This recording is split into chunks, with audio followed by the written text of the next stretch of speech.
Peace and Black Power, family. Welcome to another episode of Insuring Our Black Future. We got the divinity and we got the goddess and we got the goddess of divinity in here to give us a word, a motivation, inspiration, clarity, some insight into the necessity of leaving a legacy behind and not a bill and not a burden to uplift us in real time, real life, with actionable intel to give you the proper information to make a necessary decision, not even an informed decision, and also to cultivate wellness in your mind space right now. So let me welcome the majesty of healing, the majesty of wellness, and the majesty and creatress of generational wealth and breaking generational curses with the uncomfortable truths, whether we like them or damn not. Ladies and gentlemen, Vegas home divinity goddess in the building. Peace and blessings, everybody. Peace and blessings, love and light to all who are watching and to all who will watch this in the future. I want to send good vibrations out to you, no matter where you are, no matter what you're going through on your journey. Good vibrations, high vibrations to you to help you get through the rest of your days.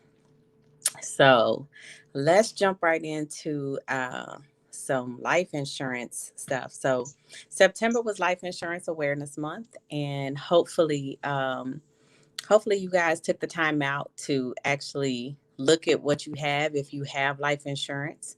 And if you don't have life insurance, hopefully that prompted you to start looking into getting some policies put in place outside of the workplace.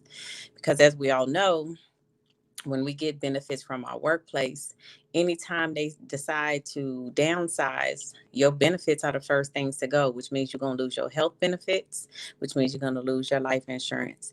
And if you're self-employed, then you probably don't have life insurance at all or a retirement plan.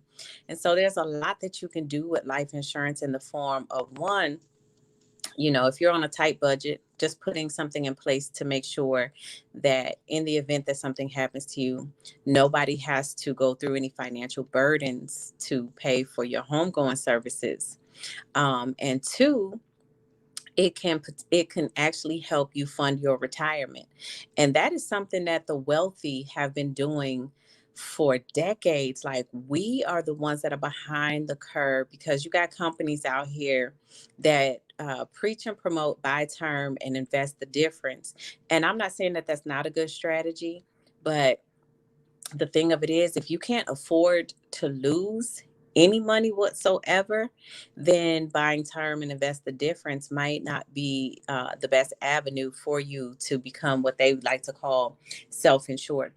They always try to harp on, oh, it's such a bad idea to borrow money from your life insurance. The wealthy, they're self-insured, which is not accurate at all. If you talk to plenty of wealthy people, you will find that they still have permanent policy life insurance in place.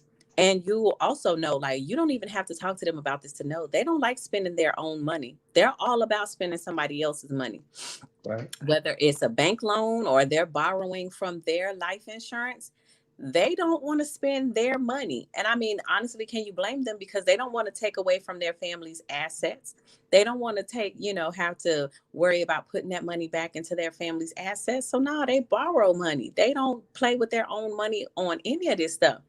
So sit down with a financial advisor and talk to them so you can figure out what's going to be the best strategy for you.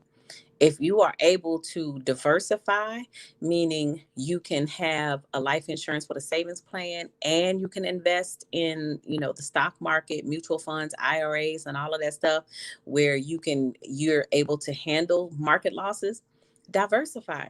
Because the more money you can put away towards your retirement and to leave behind, the better off you and your family are going to be. But don't take don't take it lightly when people tell you that there's only one way that you should be doing your life insurance. There's only one proper way to insure yourself, which is buy term and invest the difference. That's not the case at all. Because if that were absolutely true, other policies would not exist. Cash value policies would not exist. And they will try to convince you that, oh, these policies are so bad. And, they'll come out with the worst examples and show you something that has been set up by a greedy agent who was doing what was best for the agent and not what was best for the client. But Mm-hmm. people who have been properly trained on how to set up cash value policies, we're going to do what is absolutely best for the client. We're not worried about, trying to fatten our pockets, because we know if we do right by you, you're going to send more business our way. So the money's going to come. There's never going to be a shortage of money if we do what's right by the clients and take care of the clients. We don't have to worry about that because they're going to constantly refer people to us. So, I know how some of these companies were trained. I know what they get trained on because I started out with one of these companies. So I already know what they preach on, what they harp on, and what they train on. But it's hard for you to train on something that you don't actively sell, and you're not even properly trained on. You're training people on the worst possible scenario that you gathered off the internet or wherever you got it from, and y'all running with that, and you haven't even been properly trained on how to utilize these different life insurance policies like an actual broker. Neither here nor there. My advice is always do what's best for you and your finances. So if a term policy is all you can afford at the time, then by all means get a term policy. Go that route until you have more money at your disposal to invest in a cash value policy. If you already have the money to invest in a cash value policy, then that's the route you want to go, because that's permanent life insurance that's going to cover you to either age 100 or age 120, depending on the company and depending on the way it's set up. I cannot tell you how many senior citizens I have had to sit down with that have no life insurance, and they want to try to get, these nice size policies, but they can't afford it because of their age. And because at one point in time they did have a term policy, and that term policy ran out on them and they outlived that policy, and they didn't have any savings saved up. So now they don't have money for a funeral and they can't afford to pay for life insurance. So now they're going to be banking on their loved ones having to come together and put money together to bury them. And that shit is heartbreaking. You know what I mean? Like, a lot of these companies, they have a cutoff age or a certain demographic that they are trying to help, which is typically married families between the ages of 25 and 45. And they can't necessarily help people who have pre-existing conditions. So it's a lot of stipulations that go along with this. But as a broker, I have the leeway to be able to pretty much help everybody. Now, I'm not saying that brokers, we can actually help everybody, because sometimes there really are going to be situations where we just don't have the company to cover them because they're outside of the parameter, or they're outside of the scope of what we're able to do. But there's still other avenues for that, like starting an annuity. So at the very least, money is being saved up for their retirement years. So at least some money is being put away, and that money can also be pulled out in the event of their death to help pay for their homegoing. So there's still options. It may not necessarily be life insurance. Sometimes it may be in the form of an annuity. But the thing is, you have to be educated, and it takes somebody who actually is, educated in all areas to be able to properly help people. Um, and one of the other things that I come across is able-bodied adults that refuse to get life insurance because, oh, my grandmama got a policy on me, or my mom has a policy on me. Newsflash, if they die right now, your policy is gone. So now you don't have your own policy. You don't have life insurance. And that, is a very unadult thing to do. At the very least, you as an adult should have your own affairs in order. Why are you depending on somebody else to take care of your personal affairs?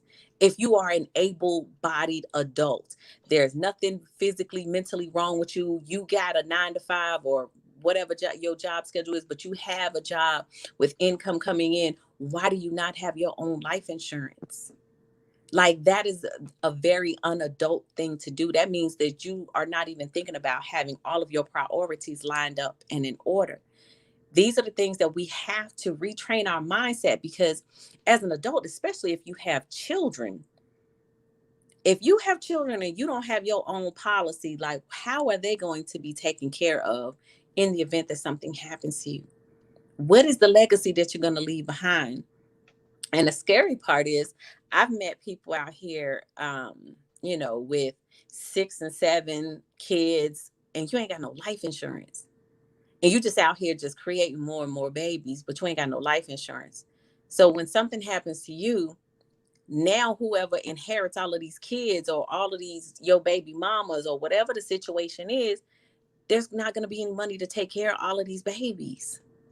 Like, we have to retrain our mindset to stop being so selfish and to be more forward thinking when it comes to dealing in life insurance, because this is where we are hugely dropping the ball when it comes to creating wealth for generations to come. There's a meme that always seems to circulate its way around Facebook and around Instagram and stuff, and it says the wealthy plan for 3 generations. The average person plans for the weekend. The average person is worrying about turning up. Wealthy people are worrying about making sure they can keep all of this money in their family for generations to come. Like, they got long bread. We sitting here with no bread, thinking about partying, like no financial plan. And I know that comes from a lack of education as well, because it's not something that is highly talked about in our families, in our communities. And now is the time to change that. Like, we've seen how people have lost their jobs. We've seen how people have had to go out here and start being entrepreneurs and make it happen. Like, we've seen the shift occur in all of these areas in our lives, yet we still won't make sure that we have life insurance set up. We don't have wills set up. We don't have family trusts set up. All of the things that the wealthy do. We may despise some of them people because they're greedy and they're hoarding, like, most of the country, most of the nation's wealth. But we ain't looking at their playbook, taking the plays that we can clearly see that they doing. Like, we just looking at this stuff like, I really don't know where our mindset is as a collective for us to not be sitting here taking notes. Like, oh, okay, so they got permanent life insurance. Okay, okay. They got wills. Okay, okay. They got a trust set up. Okay, okay. And this is all stuff that we can do. Like, you don't have to be wealthy to have life insurance. You don't have to be wealthy to have a will. You don't have to be wealthy to have a family trust. But if you want to make sure that your legacy lives on and that you're able to leave something behind, like, those are the 3 things that you need to have set up: life insurance, will, trust. Life insurance, will, and trust. Life insurance outside of your job that you, as the responsible adult, are paying for. Not your grandma, not your auntie, not your sister, and not anybody else. You are paying for that policy for you and your legacy, your loved ones. You got that life insurance set up. Next thing, bam, go get a will. And when you get all of that stuff in order, set up a trust. Especially if you have multiple children, set up a trust fund so that your children cannot blow all of that money, because we see it all the time. Like, some families in the Black community may have some life insurance, and the person passes away, and these people are getting these large checks, but they don't have any financial literacy. So what they go do, they go blow it all on rims and shoes and all of this other shit, all these other liabilities and no assets. They ain't bought no land, they ain't bought no house, they ain't done nothing that's gonna add any value to them, because they're so busy thinking of instant gratification. They're not thinking about the long run. And then again, you got these people out here getting this money that got, like I said, multiple kids, and you ain't got nothing to leave them but a closet full of Jordans and some red bottoms, some True Religion, some whatever the fuck the hot clothes is out here right now. I don't know. I'm not into all of that shit. So, but we got to have a plan in place. And I'm not saying that you cannot have those things, but I'm saying have your priorities in order.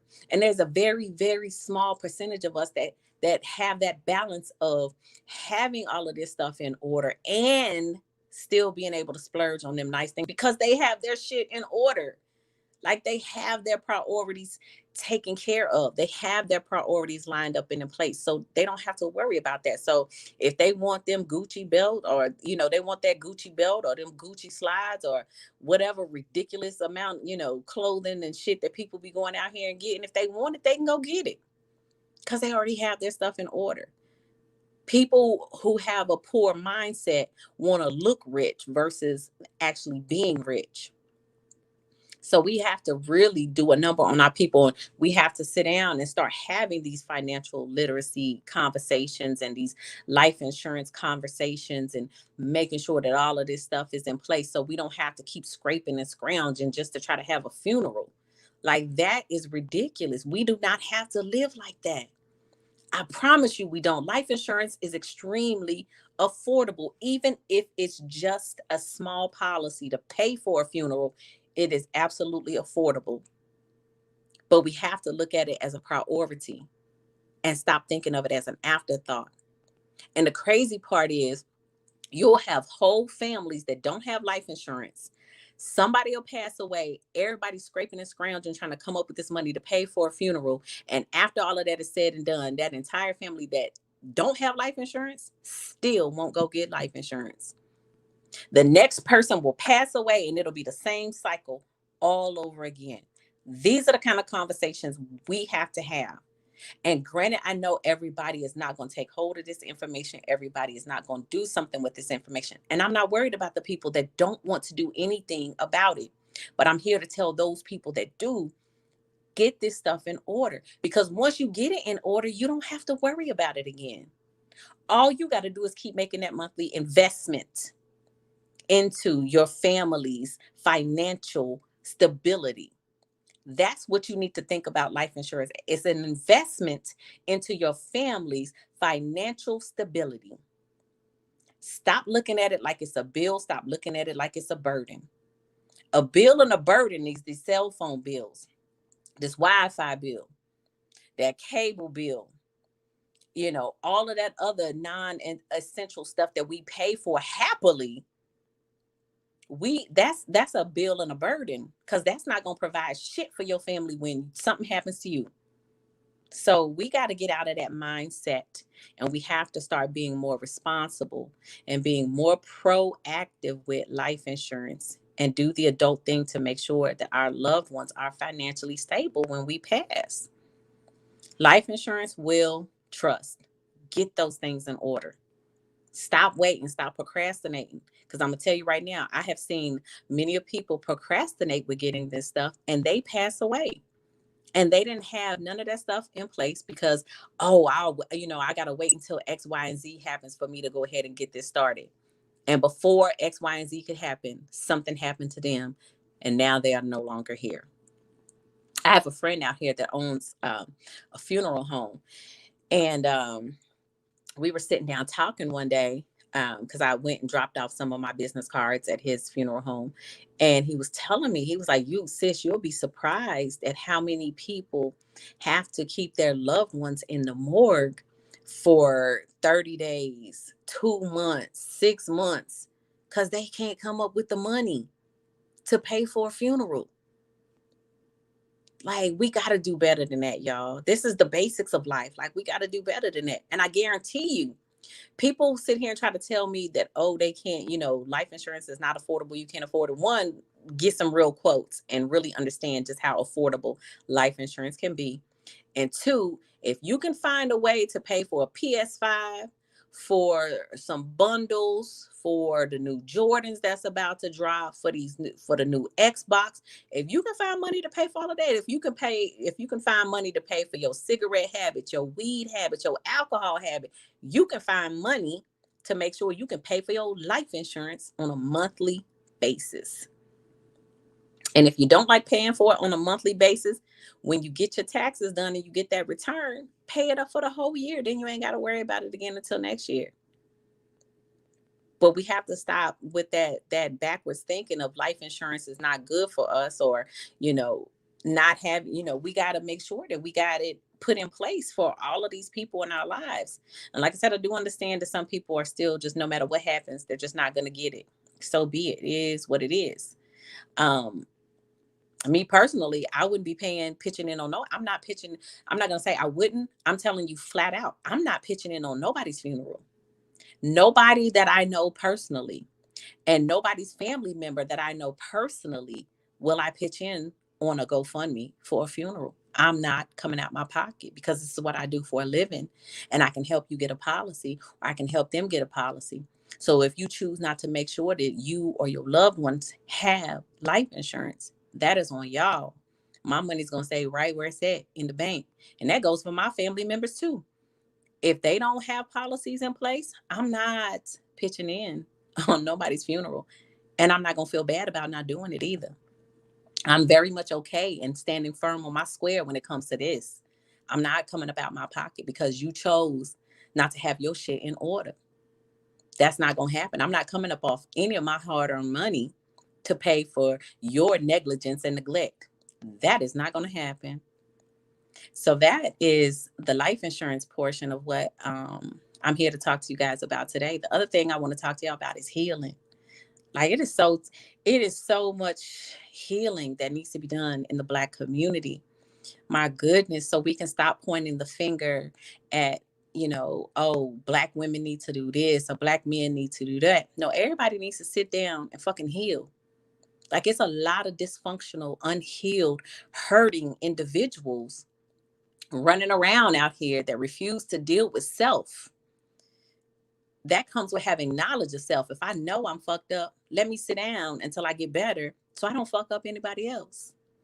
But a lot of people are selfish and they don't want to heal. And I understand that too. So I understand that not everybody's going to take heed and go out here and work on self because they don't want to. They have too much fun and get too much pity playing the victim. And that's okay. But keep your ass away from the rest of us that are on this healing journey. Like sit your ass in the corner, sit down somewhere and stop fucking up other people's lives because you refuse to acknowledge just how fucked up you are as an individual. Have some ownership about yourself or sit the fuck down and leave people alone. Stay in your lane, stay in your miserable ass lane and don't bring that shit over here around people that's trying to heal. But for the people that are trying to heal, let me tell you what, I know it's a journey. I know it's not an easy journey at that. But when it's all said and done, it's beautiful. And it doesn't stop. Like healing is a constant thing for us because there's so many layers to the things that we have to heal. But I promise you, as you go through this journey, it gets better. It gets a little bit easier as you learn to tap into yourself, as you learn to trust in who you are as an individual and know that your ancestors got you. Know that the universe has you. Know that they are always with you and they will help you overcome anything that you are willing and ready to face. But you have to stop bullshitting yourself and you have to be real with yourself. That accountability piece. Like Black men, Black women, we all have to be accountable for our own bullshit and we all have to stop putting it on other people. My goodness, I get so sick of people on Facebook and Instagram constantly, bashing the other sex. Like, oh, Black men ain't shit because of, or Black women ain't shit because of. First of all, deal with your own shit. Stop worrying about everybody else and how they not shit. Worry about your own shit. Worry about fixing you. Then you ain't got to worry about how much, you ain't got to worry about all of these other people that you say ain't shit.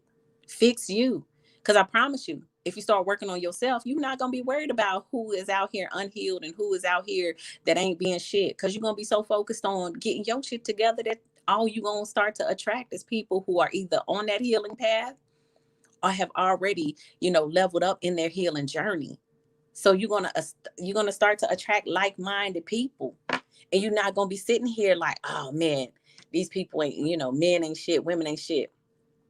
Let me tell you, there's a brother on my Facebook, and I promise you, every time me or somebody else that we have mutual friends on Facebook, every time one of us posts something about pointing out women needing to be accountable for our actions, he's the first brother to chime in, always talking about that's why I'm solo, because these women out here ain't shit and blah blah blah. And it's like, dude, like, do you hear yourself? Like, what the fuck is so wrong with you that you keep attracting um all of these unhealed women? Like, what's going on with you, and why, like, all the negativity that you constantly spew? And that's why you keep running into negative ass people. Find some joy in your life out here. You can't, like, everything is not fucking miserable. You woke up today. Your ass got up out the bed today. You had a place to stay. You had food in your refrigerator. Like, you was able to open your eyes. You was able to move your body. You was able to put your feet on the floor, walk around and do some things. And yet you are still miserable. I promise you, if you look for the joy in things, I promise you, if you start to just find some gratitude in being here and being able to improve upon yourself every single day, your whole outlook will change. You will find some happiness. You will start to attract more happiness. What you focus on, you attract. So if you constantly focusing on negative shit, you're going to keep finding negative shit.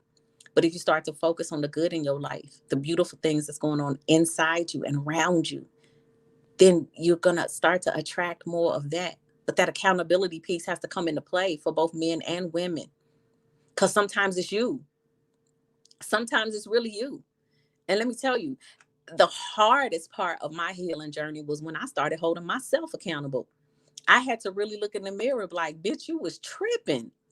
And I had to really start to own up to that shit. And the moment I started owning up to that shit was the moment I started my healing journey. And it's just been a beautiful experience ever since. So now I look at my life and I'm just so grateful every single day. Like, every day still not, it may not be a good day and things do happen. And I still get pissed off about some things and I still have obstacles that I have to overcome. But at the end of the day, I'm like, motherfucker, I'm grateful. And then my next day is just as good. Like, I wake up again and I'm like, I'm so grateful. I'm so thankful. I'm so honored to be here.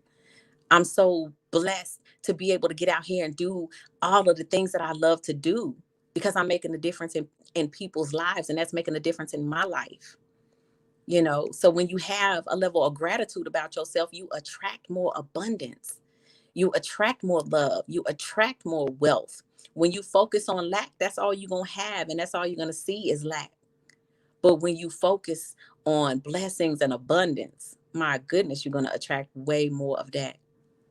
If you constantly keep um, thinking on and speaking on fucked up men and women, that's all you're going to keep attracting. Fix your mindset. Fix your mindset. I promise you, if you change the way you see things, you will change the things that you see. It's that simple, y'all. This shit it's not hard out here. But we make it hard because we want to hold on to all of that anger, that hurt, that bitterness, that pain, instead of releasing that shit so that we can find ourselves in a better place. We hold ourselves back from so much. Like, we could be really out here excelling with all of these gifts that we have, but we're like, nah, fuck that shit. I don't want to do that. Meanwhile, you're struggling in your current situation when you don't have to be. And you're looking for somebody else to come bail you out when your ass is the motherfucking plug. You are the source. You are the magic. You are the miracle that you waiting on. Nobody else is going to come save you. Not no mystical man in the sky. Not the next lover that you come across. That's not their job to save you. That's your motherfucking job. Own that shit. Own it and save yourself. And I guarantee you, your whole life, the experiences, everything about you will change. And it'll become beautiful. Your life will be beautiful. But as long as you are hell bent on holding yourself back, you're constantly going to just be finding yourself in a negative space with negative energy around you, looking at all the bad things going on in life, looking at all and concentrating on all the bad things that's happening in your life. But it's you. It all ends and begins with you. So when you're ready to heal, start healing so that you can find the beauty in things out here, so that you can find the beauty in you. You may not have the best body that you want to have. You may not have the most money in the world, but you can still find some joy. You can still love who you are as a person. You can still love everything that you have. And you will begin to attract more beauty into your life. This shit is us, y'all. We are the source. We are the magic. We are the miracles. And we have to walk in that knowledge. When we walk in that knowledge, everything about us changes. That knowledge itself is beautiful, but it has to be applied. You can't just know what you need to know to fix yourself. You have to apply it. These are lessons that I live by every day. Let me tell you what, I have a love-hate relationship with the gym, but I make sure my ass gets in there. I be wanting to wild out on sweets and all of that stuff, but I make sure that I balance it all out. That I do more eating healthy than I do eating trash foods, and it's a process to it all. But it's you. You got to have the willpower. You got to have the mindset. You got to have the will to want to be better, to do better, to have a better life. Can't nobody else deliver that shit to you.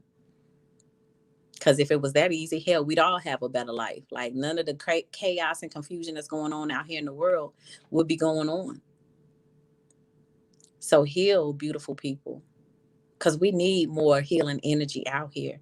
We need we need that shit out here because man, let me tell you, it's so many negative people walking these streets that if we raise the vibrations within ourselves and our circles, we can raise the vibrations of a whole community, y'all, of whole neighborhoods, whole cities. But it starts with us. So we got to take that first step. So, Knowledge Born, do you have any questions for me?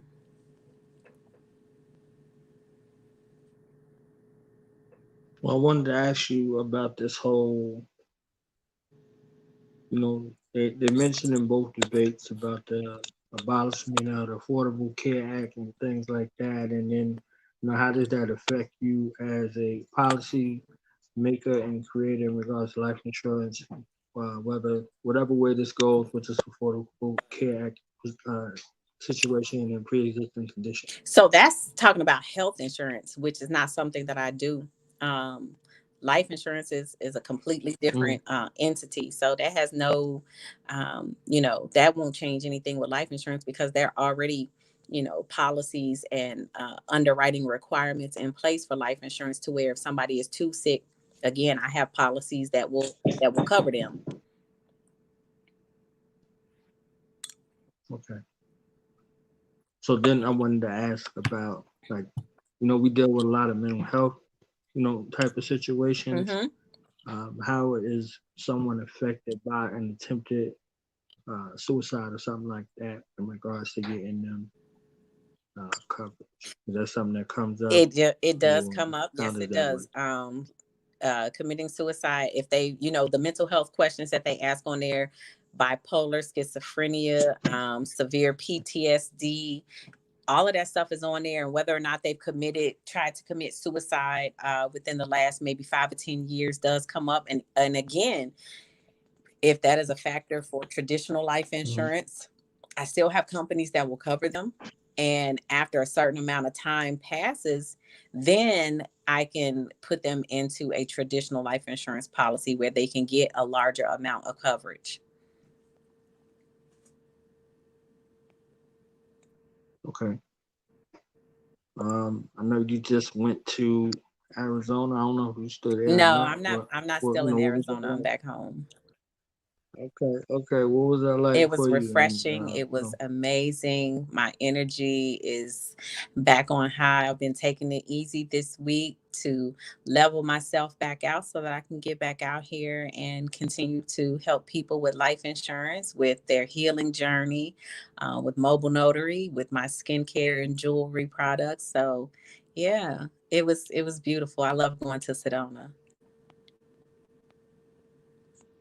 the last thing I asked you about, um, how do you find that balance, that work life entrepreneurial grind, dedication, and the For me, balance, and yeah, live for that me, self I'm care? quick to take a Yeah. self-care day. Like I'll look at my schedule and be like, oh, I don't have no clients today. I am going hiking.